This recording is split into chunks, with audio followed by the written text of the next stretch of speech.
paz do Senhor Jesus, amados irmãos internautas do canal Uma Visão Além. Esse é o pastor José Freire. Vamos à nossa oração e também, depois da oração, a palavra. A palavra de hoje é sobre um campeão obediente, Gideão. Amém? Oremos ao Senhor nosso Deus. Santíssimo e eterno Deus, bondoso Pai, mais uma vez estamos na Tua presença em oração. Nós aqui do canal Uma Visão Além, os inscritos, os que todos os dias também, meu Deus, ouvem as nossas orações, as pregações, os estudos deste canal, e que não se inscreveram ainda, mas que ainda irão se inscrever. Nós te louvamos porque o Senhor é bom. Como diz a Bíblia, o Senhor é bom e a tua benignidade dura para sempre.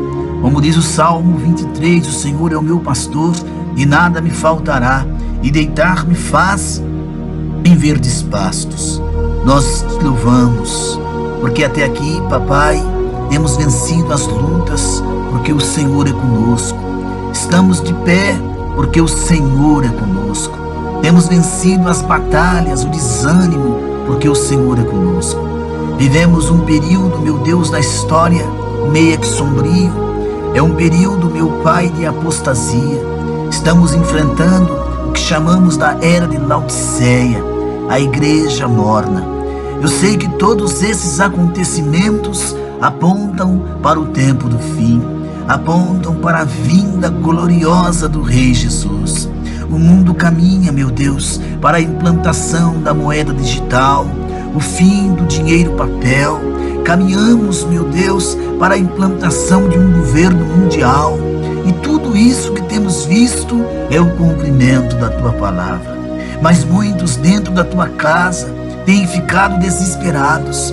Quantos não querem ler, entender e compreender a Tua palavra?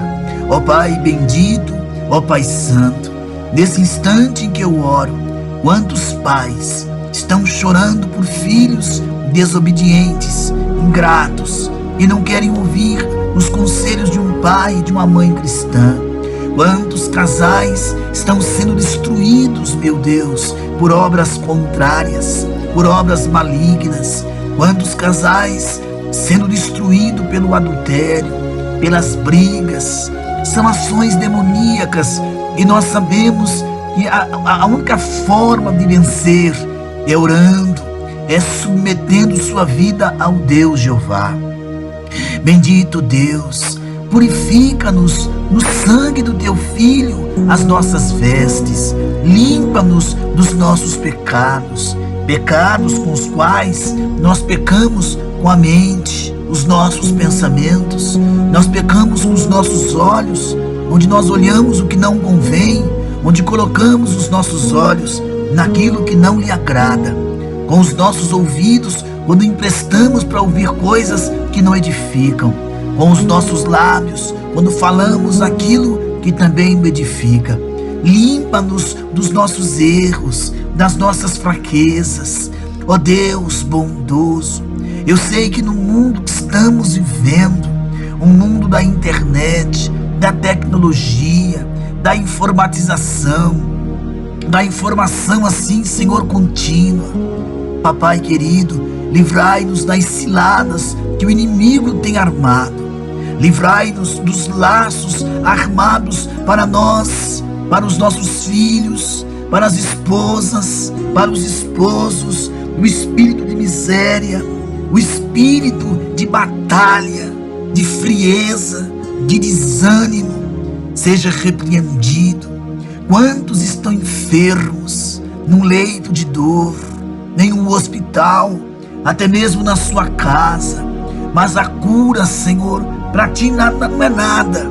Tu tens poder para curar, tens poder para levantar o caído, ressuscitar os mortos, abrir os olhos dos cegos, os ouvidos dos surdos e dar voz ao mudo. Mas nada disso é mais importante do que termos o nosso nome escrito no livro da vida. Nada disso é mais importante do que sermos salvos através da pessoa de Jesus. Eu te louvo, ó Deus, eu te glorifico, meu Deus, porque Tu és bom, e tua benignidade dura para sempre. Eu te glorifico, porque se estamos de pé, é porque o Senhor tem nos sustentado. Ó Deus maravilhoso, ó Deus de bondade, quando nós olhamos para a questão política do país, observamos que não há segurança, não há paz. A saída não é para os lados, a saída não é de ministros, de governos, de estados. A saída é Cristo e o alvo é Cristo. Algo vai acontecer. A tua palavra nos relata de um período como nunca houve na história humana, e que depois não haverá período semelhante a este, escrito desde o livro de Daniel, sobre as 70 semanas determinadas sobre os judeus. Mas nós estamos falando da 7ª semana, que nós conhecemos como a grande tribulação, um período sombrio para a história humana. Como não quiseram ouvir a palavra da verdade, o Senhor enviará a operação do erro e crerão nela. Está lá em Tessalonicenses. Meu Deus, desperta-nos enquanto há tempo, para orarmos, para consagrarmos, para guerrearmos, meu Pai. O apóstolo Paulo, ele diz que a guerra não é contra a carne, a guerra não é contra o sangue, a guerra são contra demônios. E demônios são seres espirituais, são seres terríveis, são seres cruéis. Nós cremos no Deus da verdade, nós cremos no Deus da cura, nós cremos no Deus glorioso, vivo, poderoso. Papai, neste instante, eu oro por esta criança enferma, que ela seja curada, por este homem, por esta mulher que está enferma, acamado, e eu sei que há poder no nome de Jesus para que haja cura. Eu apresento os desempregados, principalmente os que sustentam suas casas, os pais. Jesus, abre porta para esse pai que chora, clamando por um milagre de uma porta aberta. Não estou pedindo um biquinho, Senhor, mas uma porta em que ele possa sustentar a sua casa, a sua família. Ó Deus, enxuga as lágrimas desse jovem que está perdido no mundo das drogas, no mundo da criminalidade. Liberta este rapaz destas algemas, destes ferrolhos, desses grilhões, ó Deus. Estes jovens, estas jovens que se encontram numa casa de recuperação, tentando vencer as drogas, o álcool, a cocaína, a heroína, o LSD, a maconha, o ópio e tantas outras drogas terríveis. Liberta a mente destas prisões, liberta o condicionamento mental, Senhor, das drogas. Liberta, porque se o Senhor verdadeiramente libertá-los, eles serão livres, serão libertos. Eu te apresento este lar que está sendo bombardeado por demônios, bombardeado por legiões de demônios, por potestades e principados. Oh meu Deus, liberta este homem, esta mulher, das garras do maligno, desse espírito de loucura, de desespero, esse espírito das trevas que entrou neste casamento, esse demônio da briga, da contenda, da prostituição, que quer fazer este homem largar este lar por uma outra mulher, que quer fazer esta mulher largar o esposo e seus filhos por outro homem. Que esse espírito que enfeitiçou os olhos, os ouvidos, a mente, o coração deste casal seja repreendido em nome de Jesus. Oh meu Deus, abençoa cada família, pai, filho, pai, esposa e os filhos, a mãe e o esposo. Abençoa os pastores, os obreiros, os ceifeiros na última hora. Quando eu digo ceifeiros, obreiros, estou me reportando aos evangelistas, aos missionários, aos pastores, aos presbíteros, aos diáconos, aos cooperadores, naqueles que fazem a obra de Deus andar na terra. Te apresento todas as denominações no Brasil e no mundo, aonde congrega a igreja de Cristo, a noiva de Cristo, porque a noiva de Cristo, a igreja de Cristo, ó Pai, são pessoas e não templos e não instituições.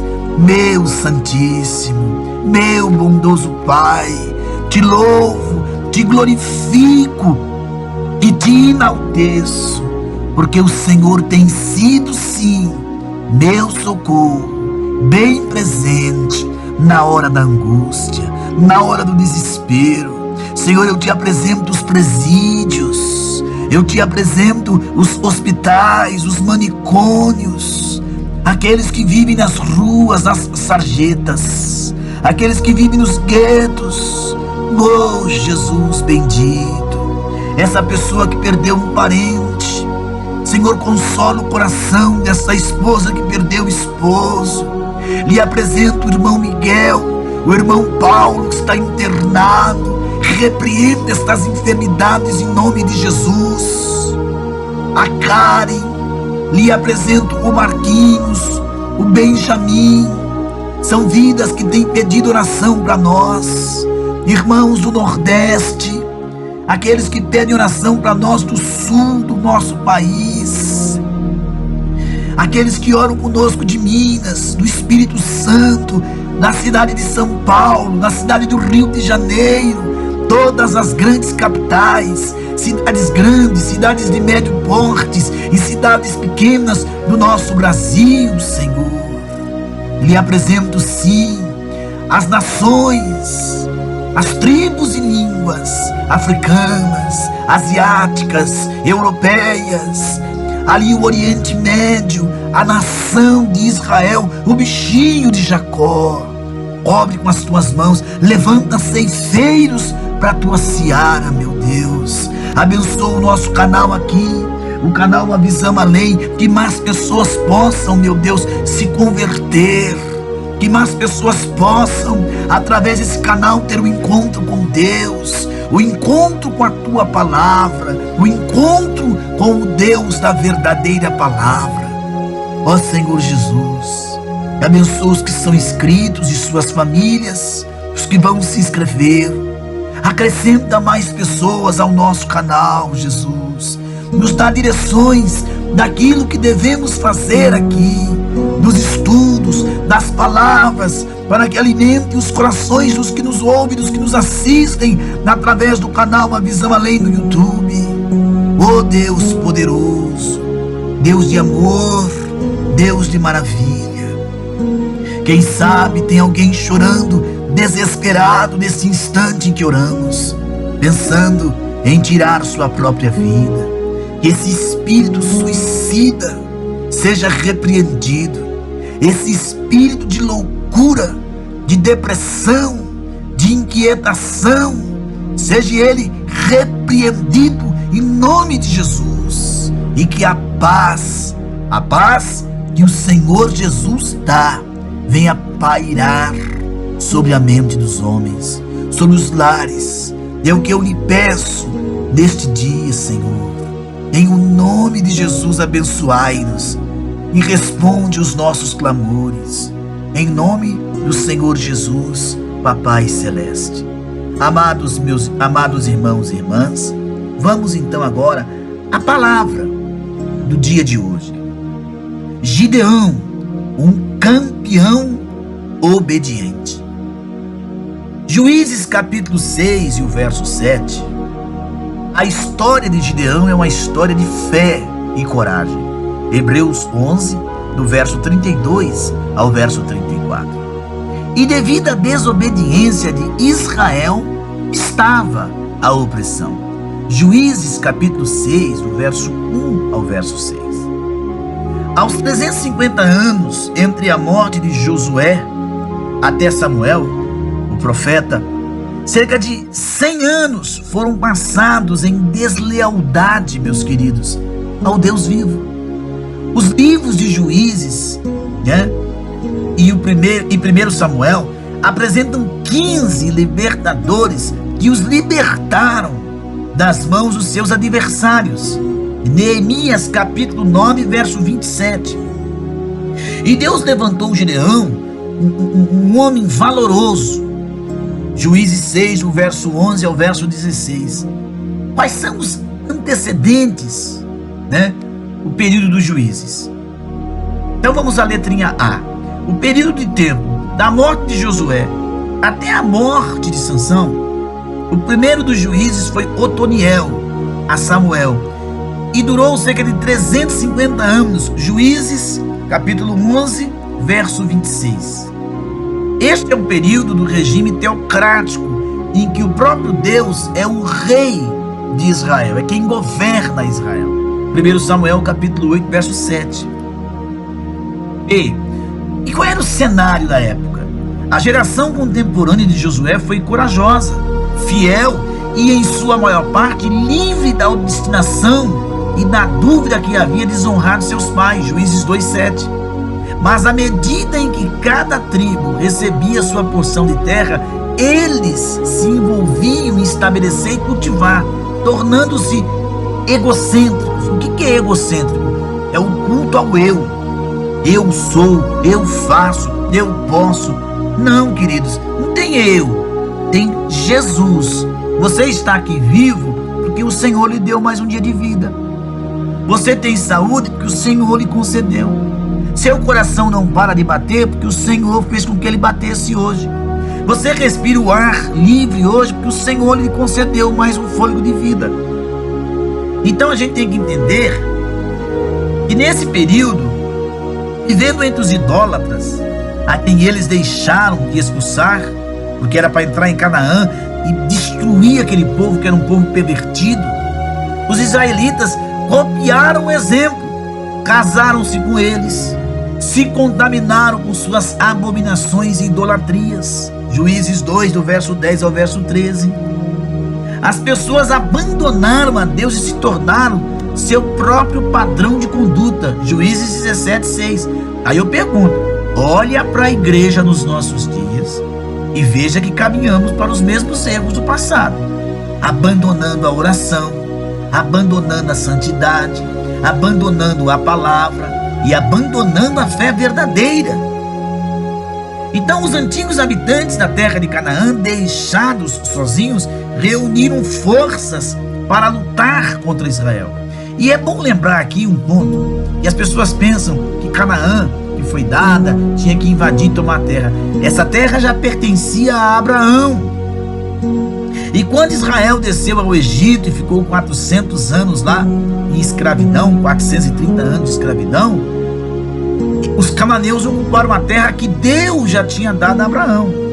Então Israel vai só reconquistar uma terra que já era deles. Então observe que as nações circunvizinhas, como a Síria, Filisteus, Moabe, Midian, se aproveitaram da facilidade de Israel e começaram a saqueá-las. Juízes 2, 14, 15, Juízes 3, do verso 7 ao verso 8. E naqueles dias não havia rei em Israel, cada qual fazia o que parecia bem aos seus olhos, né? Juízes 17, 6, Juízes 18, 1, Juízes 19, 25. Cada tribo pensava em si mesma como melhor servir e manter seu território adequado, de modo que os interesses separados de todos os tipos logo se tornassem prevalentes, e a consideração pelo bem-estar geral foi cada vez mais esquecido. Então a igreja é uma união. Percebe aqui que quando você começa a dispersar, dividir, fatalmente Satanás lhe domina. Veja como a Bíblia nos deixa claro nesse estudo. Essa separação das partes da nação foi ajudada pela desunião, pela inveja de várias tribos, nenhuma das quais tinha preeminência. Então também os antigos habitantes ainda mantinham seu domínio em grandes extensões ou em posições importantes em todo o país.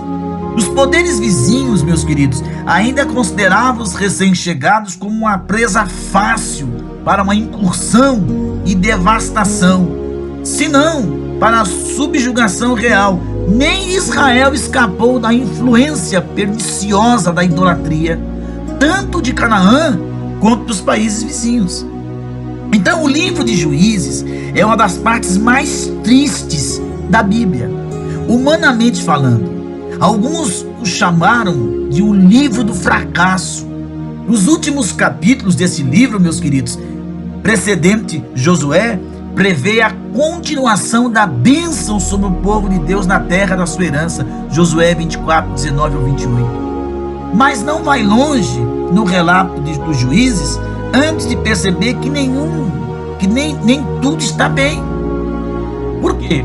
Israel estava em apuros porque o povo não conseguiu completar a tarefa que eles receberam para fazer, expulsar as outras nações, continuar com as lições que eles aprenderam em sua reforma. Quando Deus levantou juízes para libertá-los, o povo só respondeu à medida em que servia aos seus fins egoístas do momento, meus amados. Eles não amavam sinceramente a Deus e nem o serviam de coração. Quando as coisas voltaram a ser toleráveis novamente, eles rapidamente abandonavam e voltavam aos seus velhos hábitos. Lidar com um problema familiar, nacional ou comunitário, eles estavam tão centrados que não buscavam soluções para os seus problemas até que se esquecessem, até que estivessem desesperados. Um resumo divino dos tempos, Juízes 2, do 7 ao 19, durante o governo de Josué, Israel serviu a Deus. Depois da morte de Josué, surgiu uma geração que não conhecia o Senhor, nem o que ele havia feito em Israel. Portanto, fizeram mal, acendendo a ira de Deus contra eles. Uma paradinha. O Brasil começou assim a ser avivado e evangelizado em 1900 para cá. Aí você tem os grandes movimentos da Assembleia de Deus, da Brasil para Cristo, da Deus e Amor, da Quadrangular e de tantas outras igrejas. Mas a geração que nasceu antes, na primeira parte do século passado, já se foram. E essa geração que está chegando agora não é uma geração que conhece a Deus, que não sabe orar, não sabe o que é consagrar, o que é santificar. É uma geração que mistura o mundo com o sacro, com o santo. E não dá, meu irmão. Por isso que estamos vivenciando essa decadência na igreja brasileira. Então Deus, portanto, os entregou aos inimigos e foram vitoriosos sobre eles, causando-lhes grande aflição. O versículo 14 e o versículo 15. Deus levantou juízes para libertá-los e eles teriam paz. Quando o juiz morria, o povo retornava aos seus velhos pecados, abandonava o caminho de Deus. Então, os juízes não eram funcionários judiciais que presidiam tribunais de Israel. Eles não tinham autoridade civil, mas agiam com autoridade espiritual, como agentes de Deus. E durante esse período, queridos, o governo do povo consistia na autoridade dos anciãos em suas respectivas tribos. Os juízes foram libertadores, Juízes 3:9, e foram dirigidos pelo poder do Espírito de Deus, a quem Deus levantou para levar Israel à liberdade da opressão das nações opostas. Juízes 3:10, 6:34, 14:6. Os juízes e seu trabalho, Juízes 3:7, a libertação do juiz de Otaniel da Mesopotâmia. Depois veio a libertação de Eude, da opressão de Moabe. Depois veio a libertação de Sangar, da opressão dos filisteus. Veio o tempo de Débora, da libertação dos cananeus. Veio o tempo de Gideão, sobre a libertação dos midianitas. Tolá libertou Israel. Jair julgou Israel. A libertação de Jefté de Amon. Depois Ibzan julgou Israel. Elon julgou Israel. Abdon julgou Israel. E a libertação de Sansão, da mão dos filisteus, lá no capítulo 13 e 16. Olha quantos juízes passaram, porque o povo se libertava e voltava ao pecado. Então é um período sombrio da história de Israel mesmo. É aquele crente que não tem firmeza, parece as ondas do mar. Ele vai e ele volta. Uma hora ele está liberto dos vícios, outra hora ele volta para os vícios. Uma hora ele está liberto da prostituição, aí ele volta para a prostituição. Ele está liberto dos palavreados tops, aí ele volta para o palavreado top. Ele está casado, aí ele descasa e casa de novo. Isso mostra a inconstância, e uma pessoa assim jamais vai ver a glória de Deus. O chamado de Gideão, Juízes 6, verso 11. Gideão era filho de Joás, um idólatra da família de Abiezer. Seu lar era Ofra. A maioria acreditava ter sido localizada na divisão ocidental da tribo de Manassés. Juízes 6:11 e Josué 17, você vai ler isso. Ele tinha um elemento de caráter sobre ele que Deus poderia usar. Então apareceu-lhe o anjo do Senhor e lhe disse: o Senhor é contigo, ó homem valoroso. Juízes 6:12. Quando ele é encontrado pela primeira vez, ele é um fracasso na incredulidade. Então lhe é apresentado provas distintas, não é? A desenvolver a fé. Após a sua crença, Gideão demonstrou arrependimento, então cedeu a sua vontade a Deus e ele tornou-se um servo consagrado e um servo dedicado. Ele foi levantado por Deus para ser um líder, salvador do povo.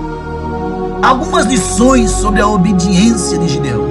Gideão derrubou os altares de Baal. Gideão, a peneira para servir o exército de Gideão, ele fez uma peneira. O exército de Gideão consistia em 32 mil homens, não é? Aí Deus foi provando, até que ficou pouquinhos. Por que Deus fez isso? A prova da água, apenas 300 qualificados. Ele saiu com 32 homens e o que restou foi 300 homens. Embora sob as aflições da sede, apenas 300 homens de Gideão exibem cautela e autocontrole no beber da água. E a maioria era descuidada na presença do inimigo. Nós somos assim, descuidados aos ataques de Satanás? Como falamos sobre a igreja enquanto trabalhamos, no final tornou-se forças através da subtração, a vitória da fé. Nenhuma arma foi usada, nenhum método humano foi usado. Isso os libertou da ilusão de que eles venceram a batalha pelo seu próprio poder e força. A força da igreja não está no número ou projetos. Alguns irmãos querem imitar o mundo ao nosso redor, meus amados. Apelo ao homem carnal é isso que você terá. A razão para o sucesso deles foi encontrada em 3 partes: unidade, obediência e fidelidade a Deus. Unidos no grito de guerra, a espada do Senhor é de Gideão. Nossa espada hoje é a palavra de Deus. A palavra é toda suficiente e sempre vitoriosa. Então, conclusão desse estudo de hoje: aliste-se no exército de Deus hoje. De que maneira? Orando, consagrando, lendo Bíblia, andando com homens que têm compromisso com Deus, andando com mulheres que têm compromisso com Deus. Diga não para o mundo, diga não para a vaidade, diga não para o egocentrismo, para a idolatria, para a prostituição. Não tenha medo, porque a fé na palavra de Deus trará vitória sobre a morte e o pecado. Que Deus te abençoe. Faça como Gideão, creia no poder do nome do Senhor, que a vitória é nossa. O Deus da vitória nos dará a vitória. Queridos, hoje sua guerra não é contra homens. O exército dos filisteus, o exército dos amorreus, o exército dos Estados Unidos. Vamos guerrear contra o exército do país X. Não. Sua guerra, minha guerra, são contra demônios. E demônios nós vencemos com o sangue e o nome de Jesus. Ele já venceu e nós com ele somos mais que vencedores. Graça e paz a todos.